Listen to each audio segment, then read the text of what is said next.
สวัสดีครับโอ้ยฮอนวันนี้ก็มาอีกแล้วเมื่อนี้ได้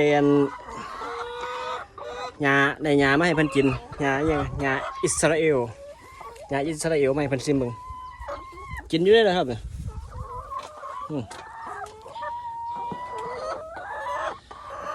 กินแซ่บอยู่